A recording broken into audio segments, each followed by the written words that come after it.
What's up? This is Release Rotation. This is episode 59. I'm your host, John W. Snyder. Thank you for listening. I appreciate that. Whoever you are, wherever you are, I appreciate it. That's the really hard thing about podcast analytics is figuring out who's listening.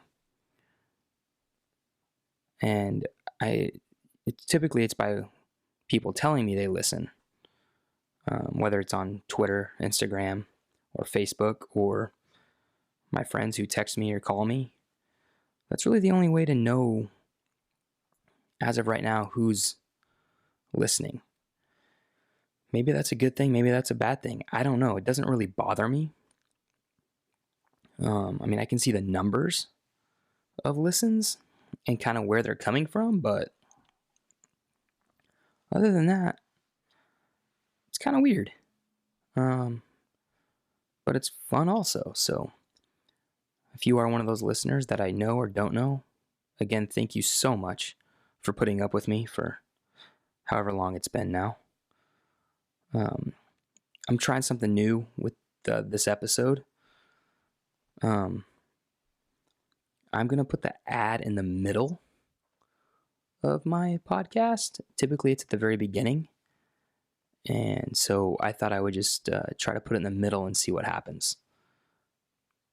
Because I have heard of other people doing that. And then I got some advice from my parents, actually. Thank you for listening, to give it a try. And so it was something I had heard and seen, and then my parents mentioned it, and so I was like, yeah, let's try it. So we'll see what happens. But again, thank you so much for listening to this podcast. And if you're doing it just because you know me, you really don't have to.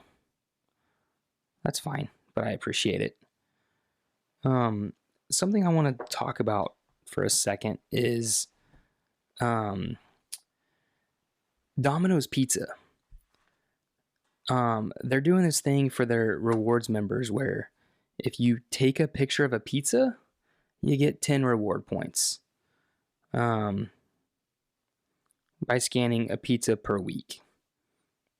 And you can earn up, earn 10 points through scanning one pizza per week, and can earn up to a maximum of 60 points through points for pies. So kind of a cool outside the box thing that Domino's is doing, because it's any pizza. It's not Domino's pizza. You can take a picture of a pizza you made from scratch. You can take a picture of DiGiorno. That's not delivery. You can take a picture of a Domino's competitor when it comes to delivery and that kind of thing, like Pizza Hut, Little Caesars, Papa John's, and once a week, and upload that, and you will get points towards Domino's Pizza. I think this is brilliant marketing because, first, it's outside the box.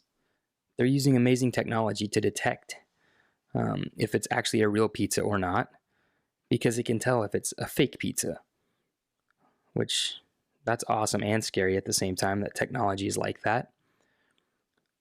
But I think that's really cool that Domino's is doing that.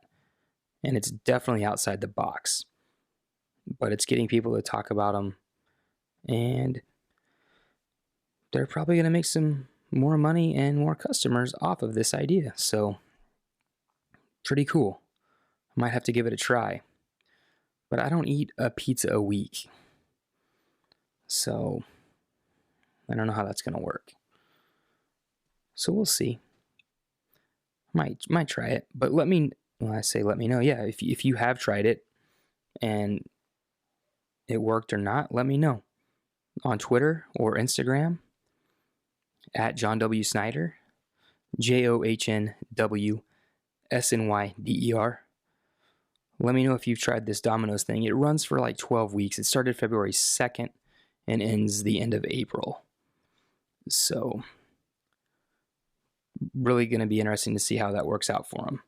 But I think it will be a plus.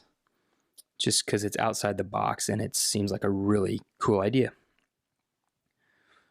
So that's that for you. This weekend was the NBA All-Star Weekend. There was a celebrity game, a skills challenge, rising stars, a dunk contest, a three-point contest, and a scrimmage, which is the All-Star game itself, where I thought someone was going to put up 200 points this year. It's going to happen eventually. I think it'll happen in my lifetime, that we'll see an All-Star game where one of the teams scores 200 points. Why not? That's what All-Star games are for anyways, right? No one plays defense. No one wants to get hurt. It's in the middle of the season. So, pretty awesome. But I think the highlight is, at least for me growing up, it wasn't ever the All-Star game itself. And when I was younger, there was no celebrity game, no skills challenge, no rising stars. You had All-Star Saturday night and then the All-Star game. And Saturday night consisted of the three-point contest and the dunk contest. And it's funny, I remember a couple of the dunk contests. I remember the Michael Jordan Dominique Wilkins because I was 7 years old when that happened. So I remember that. And then I remember some of the others with Spud Webb, D. Brown, the Vince Carter in 2000, Blake Griffin not too long ago jumping over the Kia. I remember him. Aaron Gordon a few years ago, sitting on the air, like sitting down. It looked like he was sitting in a chair, but he was sitting in the air. But I always looked forward to the dunk contest. And if, back in the late 80s, early 90s, there was no DVR. I mean, you could record it on VHS, but that took a lot of work, if you remember that. So I always remember trying to make it a point to be home to watch that. One dunk contest, I remember my parents had friends over and I had to watch it on like a little 13-inch TV. So that was fun. It's one of the ones, I don't even remember what year it was and who was in it, but I was young. I was probably like 10 or 11, so it was probably 90, 91. I have to look and see who was in it those years. But man, the dunk contest was always so fun to see what somebody was going to come up with. Jordan jumping from the free throw line, D. Brown pumping up his Reeboks and covering his face and dunking. Vince Carter with the elbow hang. You never knew what you were going to get. Blake Griffin jumping over a car. And then I saw this year someone tried to jump over a big model airplane. He was dressed as a pilot. That was hilarious. So guys are trying new things, but has the dunk contest run its course?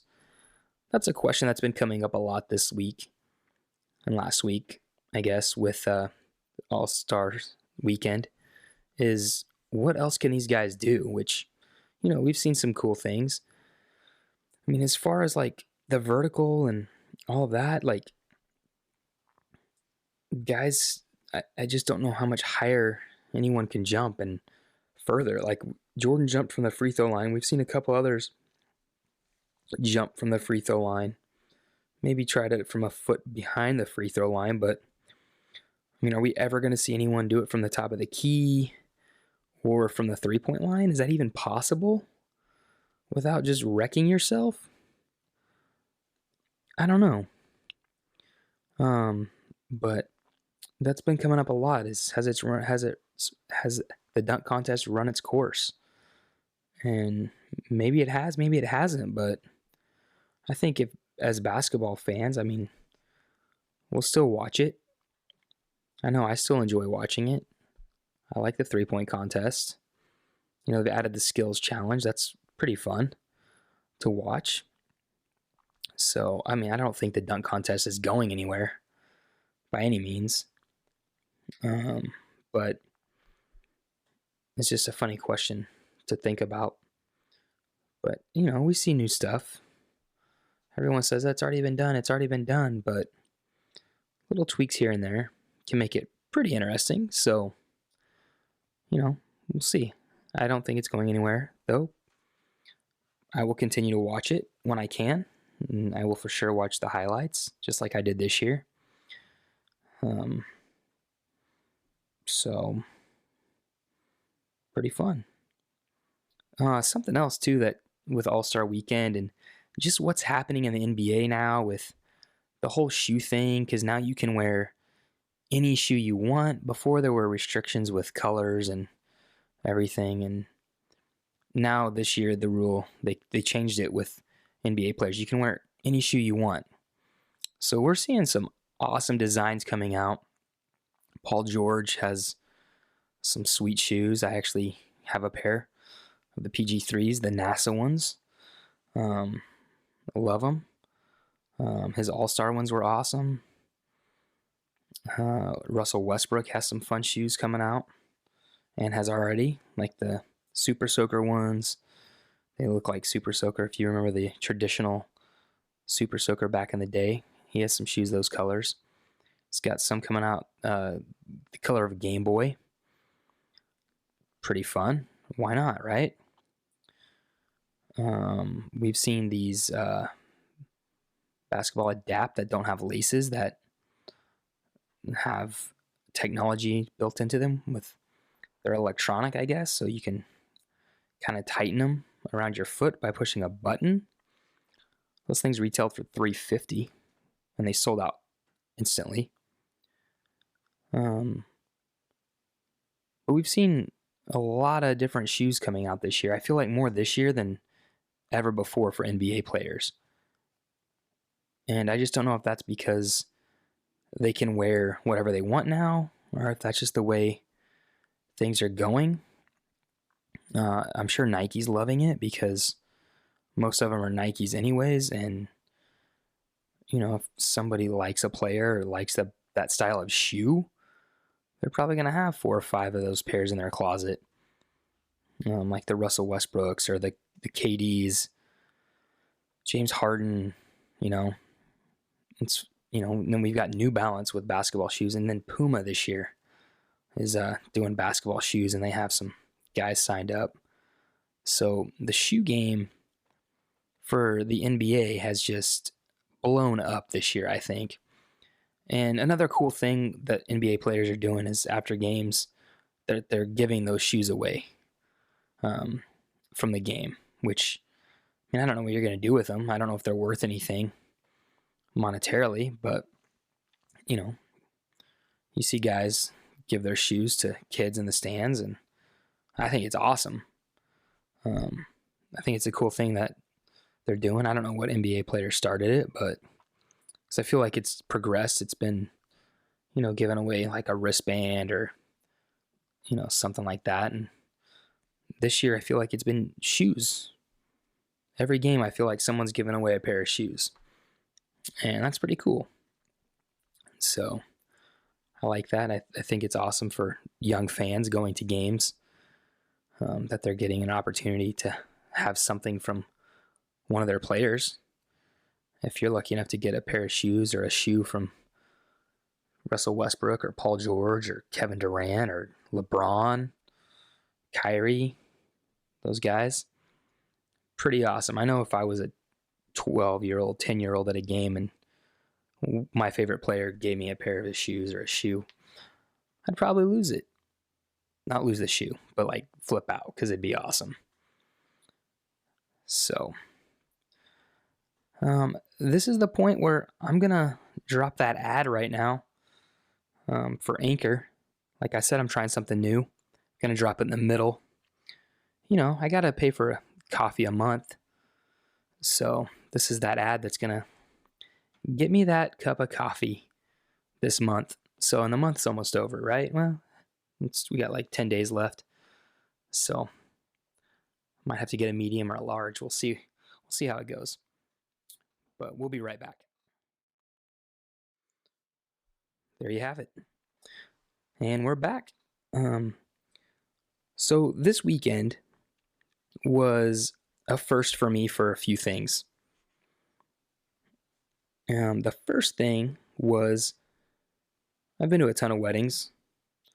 Growing up in Oklahoma, I didn't have a lot of diversity when it came to my friends as far as their religion. And so this weekend, I got to go to a Jewish wedding. First Jewish wedding I've ever been to. And it was awesome.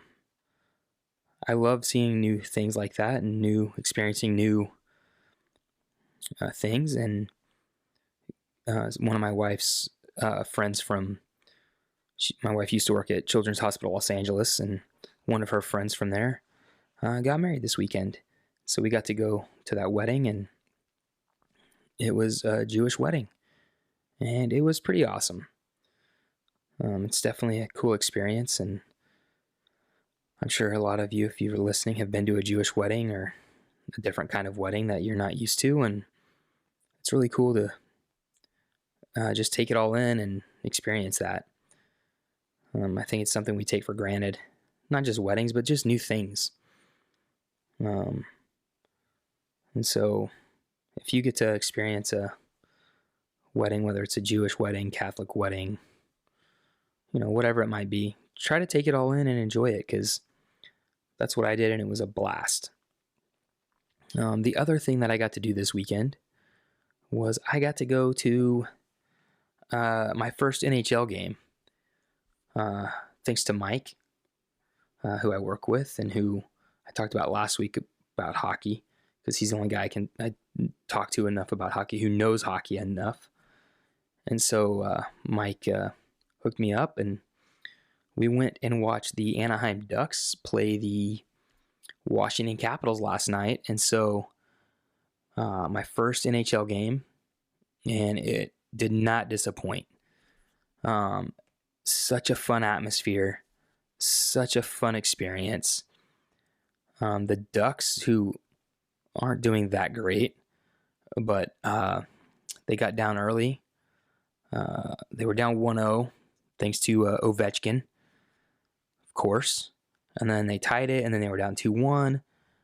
And then they tied it at 2, and then they went ahead and scored 3 more goals and won it 5-2. And it was incredible.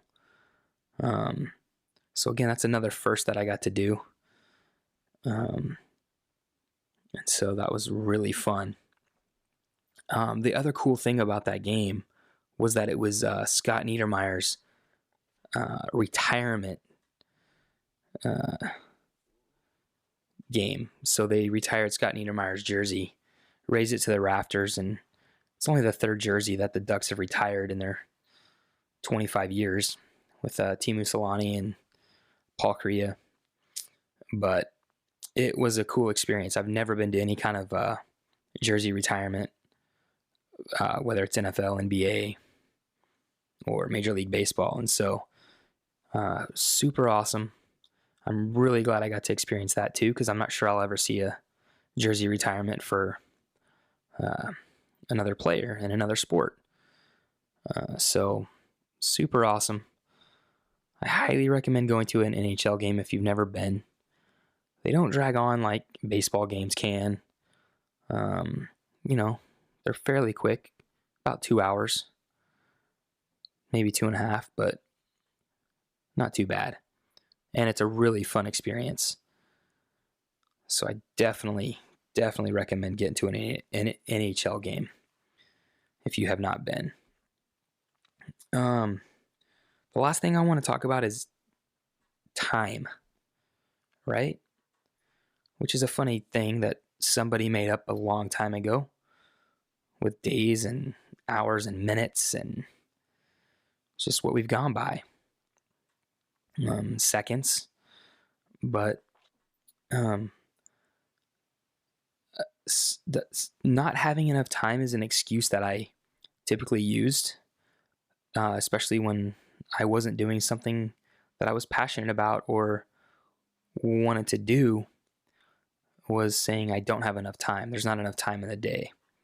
And just by doing this podcast, I've come to learn that that's an absolute lie. There is enough time in the day. You have time to do something. If you are passionate about something, if you need a creative outlet, then you can make it happen. If it's actually something you care about. Just like if spending time with a significant other or with your kids, if that's a priority, you're going to make time for it. If watching, I don't even know what shows are on Netflix right now or whatever, Game of Thrones on HBO or House of Cards or Stranger Things, which I'm a fan of Stranger Things for sure. But full disclosure, I've never seen Game of Thrones. I don't really know what it's about other than it took place a really long time ago, is the setting. The olden times, as they would say. I don't know if that's what they say, but I've never seen that show. But we choose the things that we're passionate about or the things we enjoy. And I just say this because if you have a passion or a desire to do something, make time for it. Again, that's what I kept saying was, I don't have time. And when you do the math and you figure out the things that you waste time doing, you have time. And for me, it's been one of those things that with this podcast, I've had to do everything in the evening for the most part, after my family's gone to bed. So after kids are down and after my wife goes to sleep, I'll spend time working on this. And you can get in at least an hour a day if you want to. I would love for you to make time to do something that you're passionate about and make time to do something that you love. That's why I started this podcast, because I'm passionate about sports and I just like to talk about things that have happened in my life and that are happening and things that I've experienced. And I had to figure out how to make time for it. And doing that was carving out an hour or two a night to kind of put everything together, to record this, to edit it, and to get it out there. And so whatever it is you want to do, it's time to stop making excuses. You have time. It doesn't take much. If you want to do something with YouTube, use your phone camera. Because at this point, we all have phones that shoot at least 720. And that's enough for YouTube. 720, 1080 for sure. I would say majority, 75% of the people now that want to do this kind of thing or can do it or have means to do it probably have the capability of shooting 1080 on their phone. You can do it. You don't need fancy gear. You don't have to buy the best stuff. You just have to do it. And that's just starting, and that's making time. Those are the two biggest things. Starting is probably the hardest, and then making time after you've started is probably the second hardest thing. And then you'll figure it out. I'm still figuring out. Like I said, trying something new tonight. And with this episode of putting the ad in the middle, we'll see how it turns out. I have no idea. So that's where I'm at, and that's what I want to leave you with is make time to do something that you're passionate about. And you'll have fun doing it. Thanks for listening.